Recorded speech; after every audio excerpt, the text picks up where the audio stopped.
បេះផ្កាខ្មោចតែរឿងហ្នឹងគឺជាការចែករំលែករបស់បងមីគាត់គឺជាអ្នកខេត្តតាកែវរឿងហ្នឹងកើតហេតុនៅក្នុងកំឡុងឆ្នាំ2016ពេលនោះដែរបងមីហ្នឹងអាយុតែ3ឆ្នាំនៅថ្ងៃមួយហ្នឹងណាពូរបស់បងមីហ្នឹងគាត់គ្រោះថ្នាក់ចរាចរណ៍រួចហើយតែផ្ទះបងមីហ្នឹងគាត់ទៅមើលដែរតែដោយសារបងមីហើយនឹងបងប្រុសគាត់ហ្នឹងជាប់រៀនដល់ពេលចឹងចេញពីរៀនហ្នឹងបានទៅបងប្រុសគាត់ហ្នឹងដឹកបងមីទៅមើលដែរទៅពីអ្នកបងប្អូនហ្នឹងដល់ពេលទៅមើលហើយទៅក៏ប្អូនប្រុសគាត់ហ្នឹងយកម៉ូតូចេញមកផ្ទះចឹងណាស្រាប់តែឲ្យបងមីហ្នឹងឈរចាំបងហ្នឹងគាត់ក៏ឃើញផ្កានៅពេទ្យហ្នឹងស្អាតទៅគាត់ក៏បេះផ្កាហ្នឹងមកគាត់ថាផ្កាហ្នឹងបើដាំនៅផ្ទះនឹងស្អាតមិនទេគាត់ក៏បេះផ្កាហ្នឹងមកម៉ូតូគាត់បេះផ្កាហ្នឹងហើយគាត់ក៏យកមកដល់ផ្ទះហ្នឹងណាស្រាប់តែពេលយប់ឡើងហ្នឹងគាត់គេចគាត់ក៏យកសពមានមនុស្សស្រីម្នាក់ហ្នឹងណាមកនិយាយមកគាត់ហើយម្នាក់ស្រីហ្នឹងនៅកន្លែងពេទ្យមន្ទីរពេទ្យនឹងដែរហើយនៅកន្លែងនៃផ្កាដែលគាត់បេះហ្នឹងក៏និយាយថាចេះក្មួយឯងស្អាតម៉ែក្មួយឯងមិននៅជាមួយមីងហីបានគ្នាពីរនាក់នៅក្នុងយល់សពហ្នឹងអញ្ចឹងណា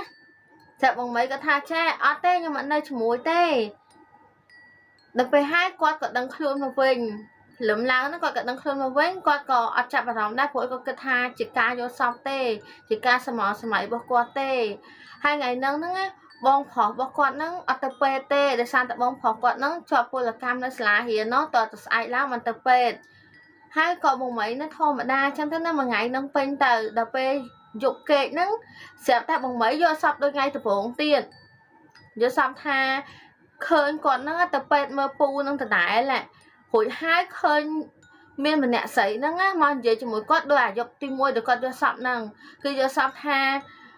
ក្មួយឯងស្អាតចឹងមកនៅជាមួយមីងទៀតអញ្ចឹងប៉ុន្តែគ្រាន់តែថាយប់ហ្នឹងចម្លែកដោយសារអីឃើញបងមីហ្នឹងហើយនឹងមីងម្នាក់ដែលនិយាយជាមួយគាត់ហ្នឹងនៅឈរនៅកន្លែងសួនផ្កានៅកណ្ដាលពេទ្យហ្នឹងតែពីរនាក់ហ្នឹងឯងហើយមកសបកក្រោយមកហ្នឹងឃើញបាត់មីងនឹងឈឹងដល់ពេលបងមីស្រឡឹងទៅហៅមើលជុំវិញហ្នឹងអត់ឃើញមីងហ្នឹងទេតែដល់ពេលហើយស្រាប់តែឃើញមីងហ្នឹងអង្គុយនៅលើដបូលអាគារហ្នឹងហើយបកដៃហៅបងមីឡើងទៅលើអាគារហ្នឹងបងមីភ័យមែនតើគាត់យកសាប់អាក្រក់គាត់ដឹងខ្លួនមកគាត់ភ័យមែនតើគាត់អារម្មណ៍មិនសូវល្អទេដល់ពេលថ្ងៃហ្នឹងដែរហ្នឹងបងប្រុសគាត់ហ្នឹងពពោះគាត់ទៅពេទ្យទៀតគាត់ក៏ទៅធម្មតាទៀតអត់មានបញ្ហាអីណាទៅពេទ្យហ្នឹងអត់មានបញ្ហាអីទេស្រាប់ដល់ពេលហើយគាត់ទៅពេទ្យហ្នឹងពេលតែថ្ងៃត្រង់ចេញពីរៀនទេណាដល់ពេលល្ងាចឡើងហ្នឹងមិត្តភ័ក្តិរបស់បងប្រុសគាត់ហ្នឹងពពោះបងប្រុសគាត់ថាចេះទៅលេងគប់វងនៅសាលារៀនឯងហើយដោយសារថាគ្រួសាររបស់បងមីហ្នឹងម៉ាក់របស់បងមីអីយាយតាបងមីអីហ្នឹងនាំគ្នារវល់នៅពេទ្យអស់ហើយដោយសារតែម៉ាក់ប៉ាគាត់គឺជាអ្នកលក់ដូរនៅផ្សារដល់ពេលអញ្ចឹងអត់មានណាគេនៅមួយបងមីទេហើយបងប្រុសគាត់នោះអត់ទុកចិត្តទេឲ្យប្អូននៅផ្ទះម្នាក់ឯងក៏នាំប្អូនហ្នឹងទៅលេងគប់វងជាមួយនឹងមិត្តភ័ក្តិដែរដល់ពេលទៅលេងអញ្ចឹងទៅលេងគប់វងផងទៅលេងឃ្លីអីផងហ្នឹងបងមីគាត់មានអីធ្វើចុះគាត់ក្មេងគាត់ហ្នឹងក៏អង្គុយលេងនៅក្បែរបងប្រុសគាត់ហ្នឹងស្រាប់តែពេលគាត់អង្គុយលេងហ្នឹងគាត់ហ្នឹងក៏មើលទៅអាកន្លែងទឹកស្រះនៅក្រោយសាលារៀនហ្នឹងនៅចិត្តនៅកន្លែងបងប្រុសលេងហ្នឹងស្រាប់តែមានផ្កាឈូកច្រើនមែនតើទាំងដែលធម្មតាអត់មានផ្កាឈូកទេតែថ្ងៃហ្នឹងវាក៏មានផ្កាឈូកបងមិនឃើញមានផ្កាឈូកដោះច្រើនហើយស្រាប់តែពេលហើយឃើញអាផ្កាឈូកមួយហ្នឹងនៅកន្លែងកណ្ដាលបឹងហ្នឹងគឺធំមែនតើធ្វើឲ្យបងមីហ្នឹងគាត់ទប់អារម្មណ៍មិនបានទេគាត់ក៏ថាទៅបេះសិនទាំងតែខ្លួនឯងអាចចេះហែទឹកផងហ្នឹងពេលគាត់ដើរទៅបេះហ្នឹងគាត់ដឹងខ្លួនទៅត្រឹមប៉ុណ្្នឹងឯងស្រាប់តែពេលហើយគាត់លឺសលេងបងប្រុសគាត់ហៅគឺបងមីហ្នឹងចោះទឹកធំធូងហើយមិនបងប្រុសគាត់ហៅបងប្រុសគាត់ក៏មកជួយគាត់ហ្នឹងពេលដែលគាត់ដឹងខ្លួនវិញគឺគាត់ឃើញនៅផ្ទះហេបងប្រុសគាត់ហ្នឹងនិយាយប្រាប់ថាឃើញបងមីហ្នឹងដើរចូលទឹកហើយបងមីក៏និយាយប្រាប់អ្នកផ្ទះគាត់ហ្នឹងថាគាត់នឹងឃើញផ្កាឈូកនៅហ្នឹងអញ្ចឹងហើយដល់ពេលយាយគាត់ថាចឹងបងមីហ្នឹងសម័យទេដល់ពេលហើយក៏នាំគ្នាហ្នឹងក៏ហីទៅចឹងណាយាយគាត់អីម៉ាក់គាត់អីហ្នឹងថាបងមីហ្នឹងសម័យទេដល់ពេលយប់ហ្នឹងបងមីគេកហ្នឹងเลยត្រូវជាយប់ទី3ហ្នឹងគឺបងមីហ្នឹងយកសັບឃើញម្នាក់ស្រីហ្នឹងទៀតមកសុំបងមីហ្នឹងទៅនៅជាមួយថាបងមីស្អាតណាឲ្យបងមីហ្នឹងទៅនៅជាមួយដល់ពេលហើយបងមីហ្នឹងបដិសេធទៀត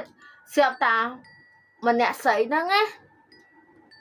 cho lơ kia hai á dột trơn cho mau á mà to trơn mà nè sấy nâng á mà đo đây món à hay ai bồng mấy nó khơi sập hiệp khỏa mơ món nè khơi sập hiệp đợi mình chăng đó cứ khơi sập hiệp chẳng lẽ khả năng thang khơi khỏa món á để một sao tại chiếm này liền hai nguyện sập hiệp bài nâng á khơi một tịch mà chả hiền chăng á đợtไปให้บงmấy nó có thay pe có cả đăng luôn mong đợtไปcó đăng luôn nó có cả toàn dễ hướng nó phèn là tẹt đài tai chai đón nó á pe đây bồng mấy đăng luôn nó á ở toàn phư tê tung bà hai chỉ màu môi mỏng pi dụng nó á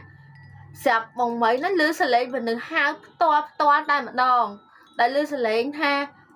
môi mà nơi cho mũi mê nhây hai bồng mấy tham pe nó còn nơi mê nhá còn ở toàn cái tha hướng mau thường phía ấy tê có tăng tệ nó á có tự ba của uột bằng hào mơ á smarto cứ quát khơi mau sấy năng men đã khơi sập hiệp đôi đã quát cho sập năng cứ khơi sập hiệp một cái tịch mà chả hiếng nó á mở bao đai hai quạt nó á môi từ đây cho mỗi mê nhây cứ khơi sập hiệp bạn năng á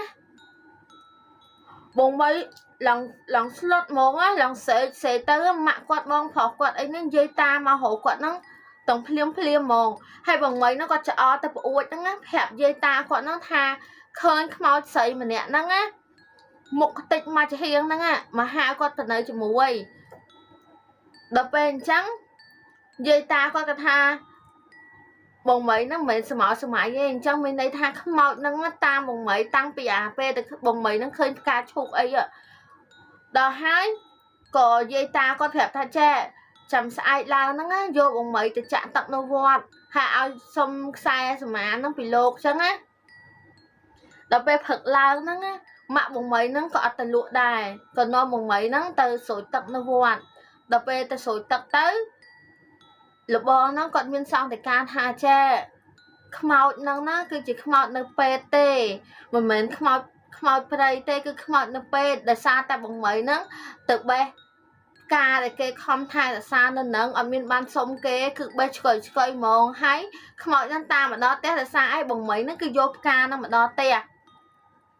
hai mau nó tam nó cứ tam sẽ lại bằng mấy trong cho bằng mấy nó từ nơi cho muối trong cho bằng mấy nó thưa côn đợt về khoản tại lưu sơ là bon để cho á bông mấy có lỏng slot món á rồi hai là bon có quạt ao sai cái tha ai bông mấy bẹ từ hay có sổ tật sổ ấy trên từ tăng ta bị bên nâng má bông mấy có đai chuột đài bàn tay du mà đón á bông mấy tay thì vô sắp khơi khmọt mình đã xảy năng là hồn tại là bon có ham bông mấy đai ở ao tên na ngay ấy cứ từ nó mặc hai chẳng á ở ao tên này tê cứ ao nơi ta tè chẳng hay giờ bông mấy cái sân thằng mà thắt chọc tên mình nằng chậm chụp nhất là video